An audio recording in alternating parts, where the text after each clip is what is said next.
There's no doubt that a starting pitcher gets a lot of credit when a team wins. In fact, I recently posted the best starting pitchers in MLB history, so check that video out to see where your favorite pitchers like Nolan Ryan, Clayton Kershaw, or Pedro Martinez rank. But one position that may go under the radar is a reliever. The reliever is a pitcher that enters late in a game with the intention of preserving a team's lead.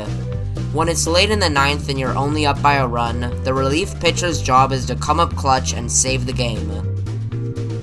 So here I will list the 6 best relievers in MLB history. Number 6, Lee Smith. Lee Smith jumped around from team to team, but that nevertheless took away from his clutch abilities. Smith played as a closer in the ninth, and his intimidating fastball gave him a good amount of saves, 478 to be exact, which was the most at his retirement, and he currently holds the 3rd most saves all time. Number 5, Rich Goose Gossage. Rich Gossage was yet another intimidating reliever.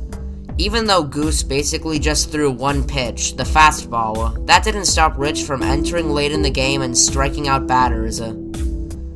Gossage played during the 70s and 80s, but spent the prime of his career in New York, where he at one point won 77 of 79 games when the Yankees led after the 6th. Number 4, Rollie Fingers. Fingers started on the Oakland Athletics as a starting pitcher, but things didn't work out well. When he took the relieving role, he would become one of the best in the game. Batters must have seen his mustache and gotten scared, cause Fingers was great at striking batters out. In 1981, he did something relievers only dream of, winning both the Cy Young Award and the MVP. This was done with 28 saves and an unworldly 1.04 ERA. Number 3, Dennis Eckersley.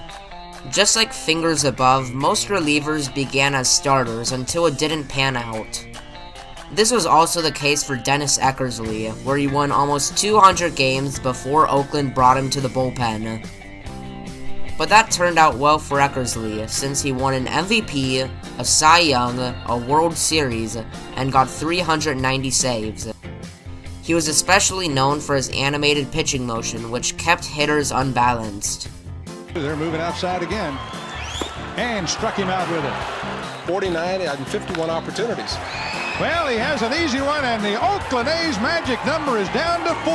Eckersley gets his 50th save. Number 2, Trevor Hoffman. Trevor Hoffman was an overall great hard-working player from the 90s to 2000s. His deadly consistency as a reliever was thanks to his changeup, one of the best this game has seen. When Hoffman got going, he didn't only beat Lee's record in saves, but he shattered it, recording over 600. The only man better is at number 1. Number 1, Mariano Rivera. If you're a baseball fan, it's no surprise the best reliever ever is Mariano Rivera. And because of what Rivera has accomplished, he is in the conversation for the best overall pitcher in Yankees history. Rivera, like most, began as a starter, but soon settled into his role as a dominant reliever. The main reason he was so dominant in 19 years was because of his best pitch, the cutter. Rivera perfected the cutter, and even though most batters knew what he was going to pitch, they still couldn't hit it. In fact, they'd probably end up walking back to the dugout with a broken bat rather than getting on base. It also didn't help that come playoff time, Rivera was unstoppable. Now, for some more reasoning, just listen to his stats. 652 saves, a record. 952 games finished, a record. 1.0 whip, 2.21 career ERA, World Series MVP. He also became the first player unanimously elected to the Baseball Hall of Fame. Rivera was just unstoppable, a large part of why the Yankees did so well in the 90s and 2000s.